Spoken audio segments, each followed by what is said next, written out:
한 선교사가 현지에서 추방을 당했습니다. 설상가상으로 파송교회가 후원을 끊어버렸어요. 마음이 좋지 않았겠죠? 그는 혹시 하나님께서 자기를 버리셨나? 그런 생각도 했습니다. 용기를 내서 다른 사역지를 정하고 새로운 일을 시도하기 시작했습니다. 하지만 사역보다 생활에 급급해서 너무나 어려운 생활을 하고 있었습니다.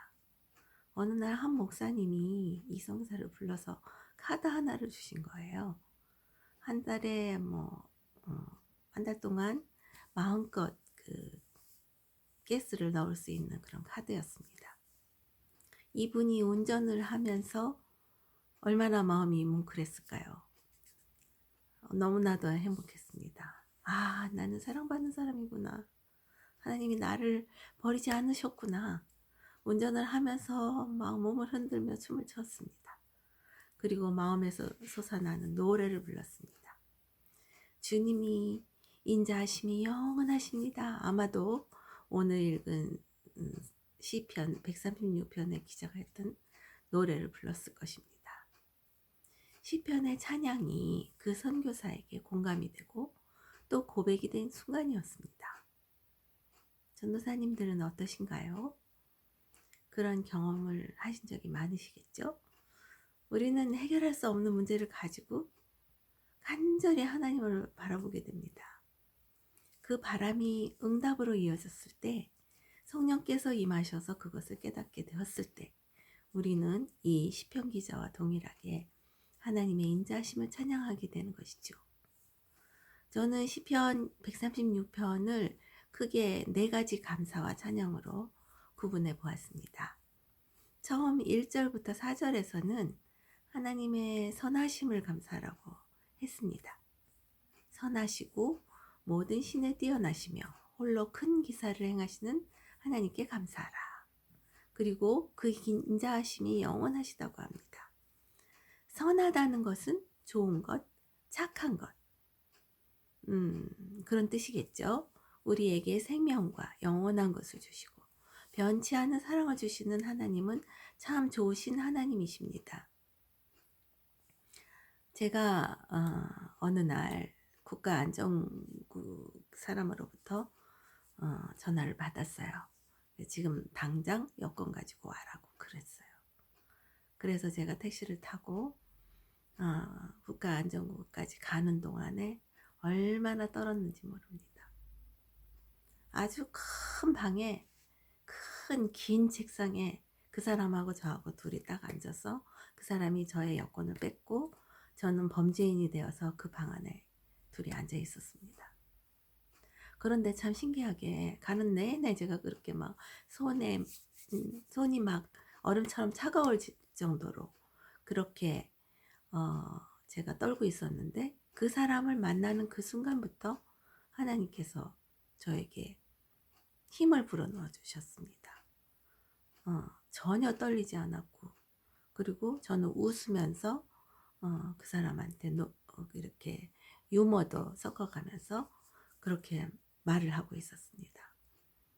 마태복음 10장 19절에 보면 그리고 그들이 너희를 넘겨줬을 때 너희는 어떻게 또는 무엇을 말할까 염려하지 말라 그랬잖아요.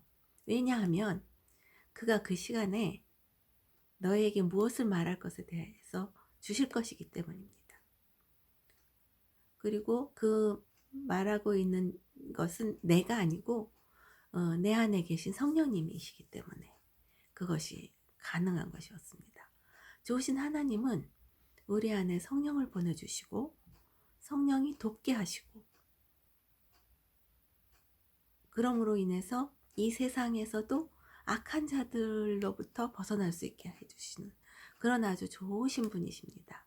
저는 거기에서 하루 종일 신문을 받았지만 하나님이 계속 지혜를 주셨기 때문에 오히려 그 사람한테 내가 아들이 있느냐 아들이 있다고 해서 그 아들을 위해서 축복 기도도 해줬습니다.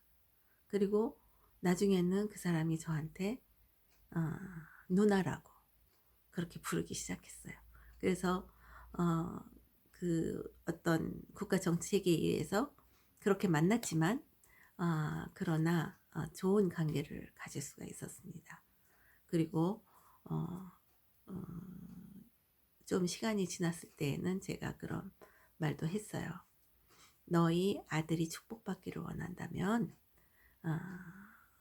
이렇게 하나님의 일을 방해하는 일을 하는 거는 좋지 않는 것 같다고. 그런데 처음에는 막 너무 무섭게 하던 그 사람이 제가 그런 말을 해도 다 받아들였습니다. 정말 하나님의 은혜가 아닐 수가 없었어요. 정말 참 좋으신 하나님이십니다. 그 다음에 5절부터 9절까지는 창조주 하나님께 대한 감사가 나옵니다. 하나님이 지혜로 하늘을 지으셨고 땅을 물 위에 펴셨고 큰 빛들을 지으셨고 해로 낮을 주관하게 하시고 달과 별들로 밤을 주관하신 하나님이십니다. 유일하신 창조주이신 우리 하나님은 이 지구와 우주의 모든 것을 주관하시고 지금도 관리하고 계십니다. 우리를 안전하게 보호하신 하나님께 감사를 드립니다. 그리고 세 번째는 10절에서 22절까지 구속해 주시는 하나님을 감사하고 찬양합니다. 여기에서 구속이라고 말할 때는 그 하나님이 우리를 이렇게 아버지가 자식을 다 책임지는 것처럼 구속해 주시고 그리고 그 원수로부터 우리를 보호해 주시는 것을 말한다고 저는 받아들였습니다. 왜냐하면 애굽의 장자를 치시고 애굽에서 자기 백성들을 인도하시는 하나님이십니다.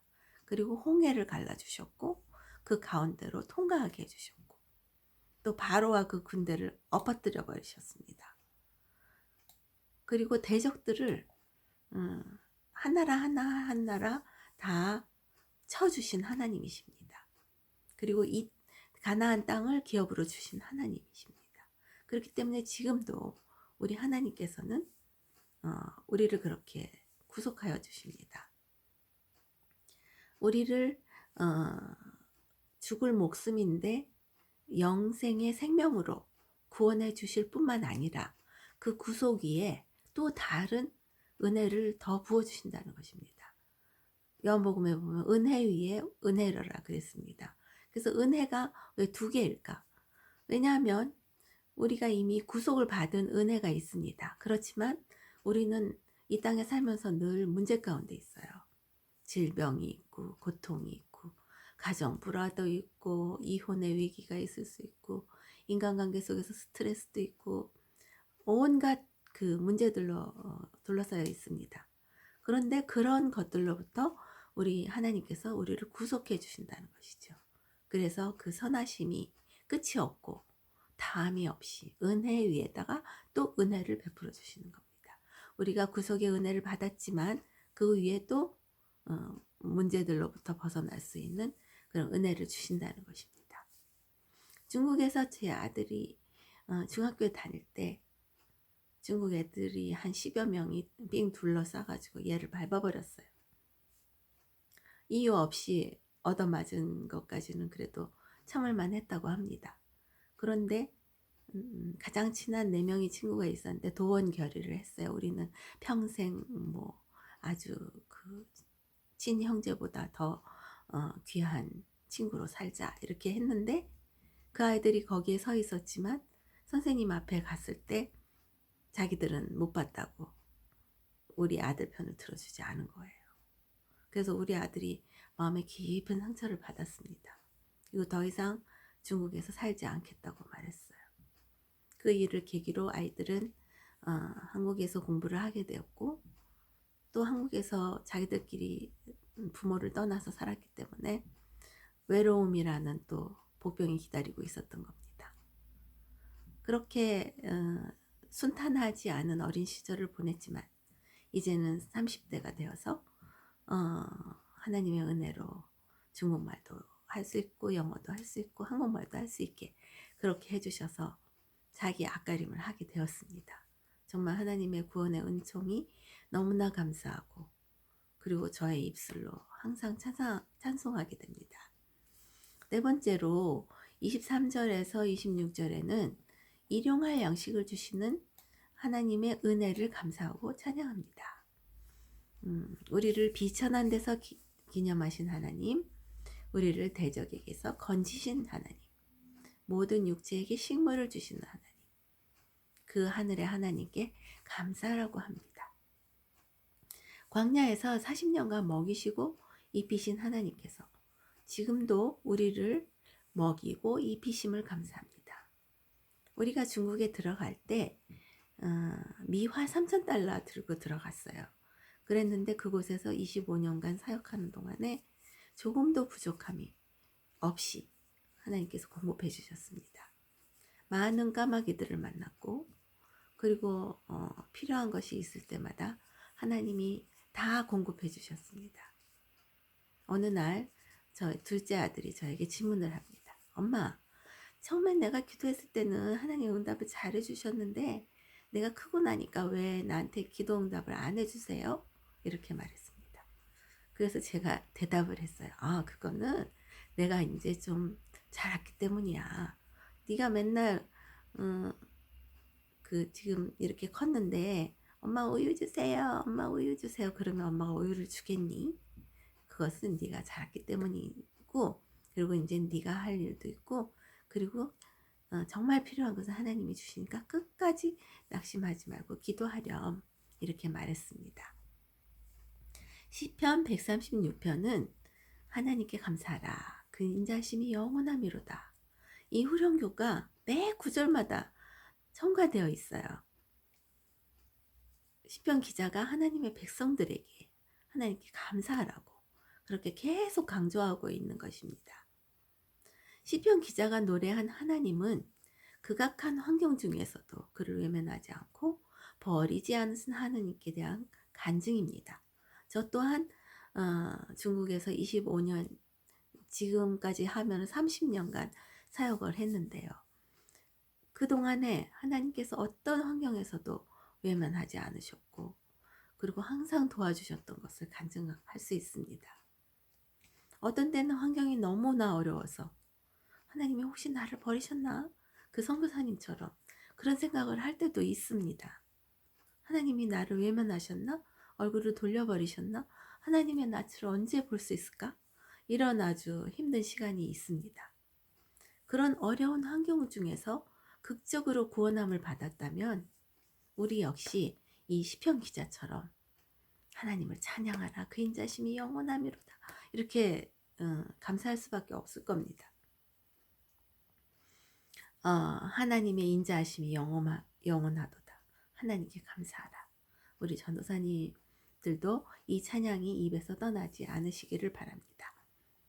어떤 때는 사역을 위해 세워진 것 같지만 사람들이 공감하지 않고 오히려 나를 대적할 수도 있습니다. 그렇지만 오늘 구속해 주시는 하나님 거기에 보면은 그 이방 나라들의 신들, 그 왕들로부터 하나님이 자기 백성을 구원해 주시고 그 왕들을 치신 그런 역사들이 기록되어 있습니다. 사역을 해야 되는데 사역보다 생활에 허덕일 때도 있습니다. 그럴 때에도 하나님의 인자하심을 체험할 수 있을까요? 미래의 사역을 위해 꿈에 부풀어 있는데 느닷없이 병마가 찾아와서 발목을 붙들어 맨다면 그 절망 속에서 하나님을 붙잡을 수 있을까요? 그리고 찬양할 수 있을까요? 그 철저한 고독과 격리의 시간에 하나님과 깊은 교제를 나누고 친밀함을 경험할 수 있다면 오늘 시편 기자처럼 이 시편 기자의 고백이 우리의 고백이 될 수 있을 것입니다.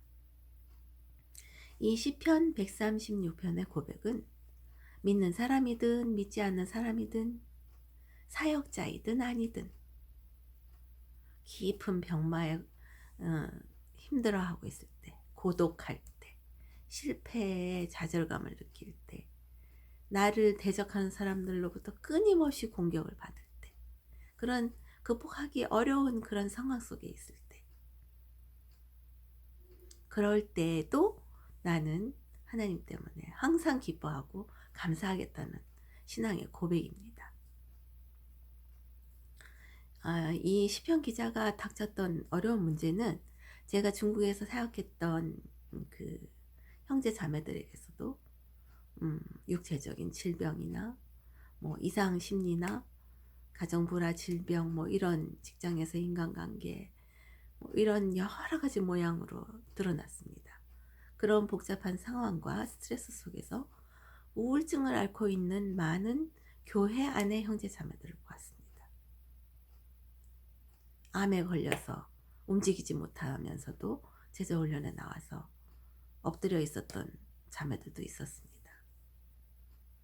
그런데 그들이 병이 고침을 받아서가 아니라 하나님의 말씀이 그들 안에 떨어졌을 때 이 시편 기자처럼 승리의 고백을 하는 것을 보았습니다. 그리고 또 병도 낫는 것을 보았습니다. 우리가 하나님을 깊이 체험하면 할수록 문제는 점점 작아 보입니다. 내 문제가 해결되지 않았는데 시편 기자처럼 과거에 나를 인도해 주신 하나님, 현재에도 인도하시는 하나님, 그리고 미래에도 나를 구속해 주실 하나님께 감사하고 찬송하고 그렇게 소망을 가질 수 있는 것입니다. 한두 번 이런 일들이 일어나고 승리의 고백을 자주 하게 된다면 우리는 믿음이 점점 자라게 될 것이고 훈련을 받아서 우리의 근육이 점점 튼튼해질 것입니다. 그렇게 믿음의 훈련으로 단련이 된다면 그 사람은 문제가 있어도 탄력성이 있어서 금방 제자리로 돌아올 수 있게 되는 것입니다. 그래서 먼저 우리가 입술로 하나님께 찬양하고 감사를 해야 되는 것입니다. 주의 사역에 부르심 받은 우리 전도사님들 이런 체험을 계속 하고 계시지요.